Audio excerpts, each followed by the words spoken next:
News all ইন্ডিয়ার সমস্ত দর্শককে কাঞ্চন মল্লিকের পক্ষ থেকে আন্তরিক শুভেচ্ছা ও ভালোবাসা। আর খবর মানেই আপনি একা নন, আমরা ওরা নয়, খবর মানে আমরা।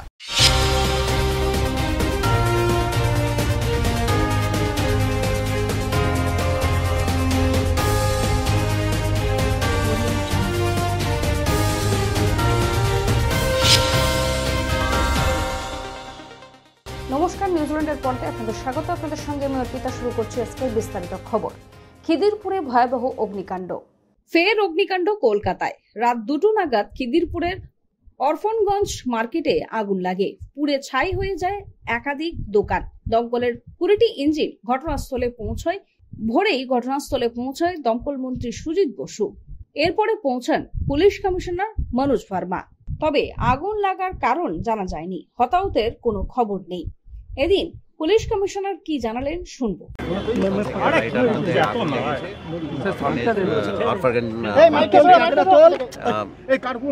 কি কারণ হয়েছে, কেন হয়েছে সেটা তো ইনভেস্টিগেশনে দেখা হবে। ফরেন্সিক টিম আসবে, ওরা দেখবে। প্রায় এখানে 1200 দোকান ছিল, তার মধ্যে 60-70% সেটাও দেখা হবে কতটা ড্যামেজ হয়েছে, কিন্তু মোস্টলি ড্যামেজ হয়েছে। যেটা বোঝা যাচ্ছে ভিতরে অনেক ডেইলি জিনিসপত্র যেরকম ইউজ হয়। খিদিরপুর অগ্নিকাণ্ডে বড় ঘোষণা মুখ্যমন্ত্রীর। जिसको पूरा जल गया है हम 1 लाख करके उसको देगा, दुकान भी बना देंगे प्लस मटेरियल्स खरीद करने के लिए, और जिसको थोड़ा से हुआ उसको हम 50,000 करके देगा। ये आपको जब शिफ्ट हो जाएंगे तभी मिलेगा। नया बनेगा जब, और नया जिसका दुकान जिधर में था उसका ही मिलेगा। সময় বিরতির পর আসছে পরের খবরে। সুলভ মূল্যে বাড়ি বানাতে চান? এখানে সুলভ মূল্যে ইট, বালি, সিমেন্ট, লোহা সবই পাওয়া যায়। তাহলে দেরি কিসের? আজই চলে আসুন মা রূপসী এন্টারপ্রাইজে। মা রূপসী এন্টারপ্রাইজ ঠিকানা। ফিরলাম বিরতির পর। আসছে এবারে বিস্তারিত খবরে। শুভেন্দু অধিকারীর পর এবার সুকান্ত মজুমদার। শিখ সম্প্রদায়কে অবমাননা করে এবার বিতর্কে জড়ালেন বালুরঘাটের বিজেপি সাংসদ। তার বিরুদ্ধে পুলিশের কাছে অভিযোগ দায়ের করেছে শিখ সংগঠন। ক্ষমা না চাইলে তার বিরুদ্ধে বৃহত্তর আন্দোলন হুঁশিয়ারিও দেওয়া হয়। आज इनको 3 दिन हो गए हैं ये घटना घटी को, ये सामने नहीं आए, इन्होंने कोई क्लैरिफिकेशन नहीं दिया, इन्होंने कोई माफ़ी नहीं मांगी। तो हमारी ऐसी धारणा बन गई है, we have a strong feeling ये हमारी सिख कम्युनिटी को तंग करना चाहते हैं, हम लोगों को जानबूझ के डिस्टर्ब करते हैं। पर ये हमारे बुजुर्गों ने इस देश को आज़ाद कराने में बहुत ज़्यादा बलिदान दिया है, ये हमारा अधिकार हमसे नहीं छीन सकते। আমাদের লড়াই, আমাদের পগড়ির সম্মান, আমাদের পগড়ির লড়াই কিন্তু আমরা অনেক ভালোভাবে লড়তে জানি, আমরা সক্ষম আছি। আগামী দিন এদের আমরা রাস্তায় নেবে আমরা এটা দেখিয়ে। সুকান্ত মজুমদারের বিরুদ্ধে এফআইআর, এই নিয়ে সাংবাদিকদের মুখোমুখি হয়ে কি বললেন শুনবো। কার মাথায় পড়েছে তার কমপ্লেন হয়েছে কি? মমতা বন্দ্যোপাধ্যায়ের ইশারাতে এরা এটা করছেন। আমার মনে হয় সাধারণ শিখ সম্প্রদায়ের সাথে এর কোনো সম্পর্ক নেই। রোজ উড়ে গিয়ে কারো মাথায় পড়েছে। আমি ওনাদেরকে বলছি, ওনারা ওই দূর থেকে কাগজ ছুঁড়ে দেখুক কারো মাথায় গিয়ে পড়ার কন্ট্রোল রাখতে পারেন কিনা। আমরা তো পশ্চিমবঙ্গ পুলিশকে ছুঁড়ে মেরেছি। মা সরস্বতীর কাছে যখন আমরা অঞ্জলি দিই, মুখ্যমন্ত্রীর মন্ত্র অনুসারে যদি দিন আপনি অঞ্জলিটা দিয়ে ফুলটা যখন ছোড়েন, যদি হাঁসের গায়ে পড়ে তাহলে কি সেটা সরস্বতীর গায়ে মন্ত্রটা ফুলটা গিয়ে পড়ে না, বা অঞ্জলিটা কি অবৈধ হিসেবে গণ্য হয়? আপনি জুতোটা ছড়েছেন পুলিশের জন্য, তো ওটা পুলিশের কাছে পড়েছে, কোনো শিখ সম্প্রদায় সাধারণ মানুষের মাথায় পড়েনি। পুলিশকে বাঁচানোর জন্য মমতা বন্দ্যোপাধ্যায় এবং তার সাগরেদরা শিখ সম্প্রদায়কে। বিধানসভায় ফের তুলকালাম।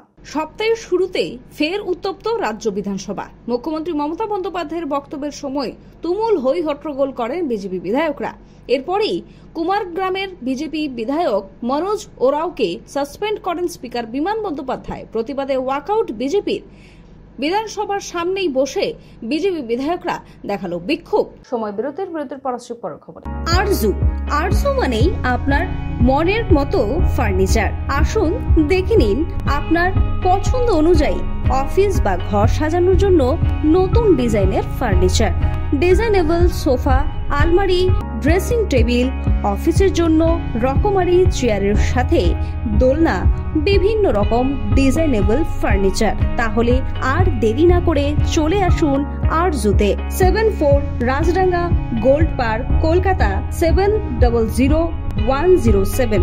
52D Raja SC Mallick road, Jadavpur, Kolkata 700032। Phone number 8100472255, 8240411427। ফেরালাম বিরতির পর আসছে এবারে বিস্তারিত খবরে। বাঁশের বেড়াকে কেন্দ্র করে বচসা। ঘটনা হাওড়ার জগৎবল্লভপুর বড়গাছিয়া 2 নম্বর গ্রাম পঞ্চায়েতের এলাকায়। ঘটনায় খবর পেয়ে ঘটনাস্থলে পৌঁছায় জগৎবল্লভপুর থানার পুলিশ। পুলিশের সামনেই চলে দুই পক্ষের মধ্যে বাঁশ ও ইট নিয়ে ব্যাপক মারামারি। এই ঘটনায় আহত হয় 3 জন ব্যক্তি। এছাড়াও ঘটনাস্থল থেকে 4 জনকে আটক করে পুলিশ। পুনের ইন্দ্রায়ণী নদীর উপর ভেঙে পড়ল সেতু। দুর্ঘটনায় অন্তত 4 জনের মৃত্যু হয়েছে। জলের তোড়ে ভেসে গিয়েছে বহু পর্যটক। শুরু হয়েছে উদ্ধার কাজ। প্রাকৃতিক সৌন্দর্য উপভোগ করতে গতকাল সেতু এবং তার আশপাশের অঞ্চলে ভিড় জমিয়েছিলেন বহু মানুষ। স্থানীয় সূত্রে খবর, এদিন দুপুরে সেতুটি হুড়মুড়িয়ে হঠাৎ ভেঙে পড়ে। সেই সময় সেতুটির উপর প্রায় 15 থেকে 20 জন পর্যটক ছিলেন বলেই জানা গিয়েছে। সূত্রের খবর, এখনো পর্যন্ত 8 জন পর্যটককে উদ্ধার করা সম্ভব হয়েছে। খবর এখনকার মতো এই পর্যন্তই। দেখতে থাকুন নিউজিল্যান্ডের খবর মানে আমরা। শুভরাত্রি। প্রাকৃতিক সৌন্দর্যের মাঝে পরিবার নিয়ে পিকনিক করতে চান?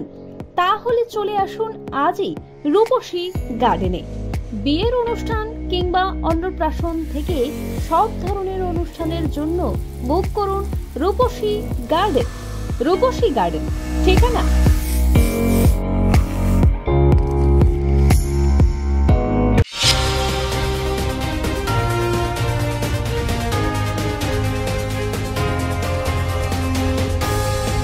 নমস্কার, আমি খরাজ মুখার্জি।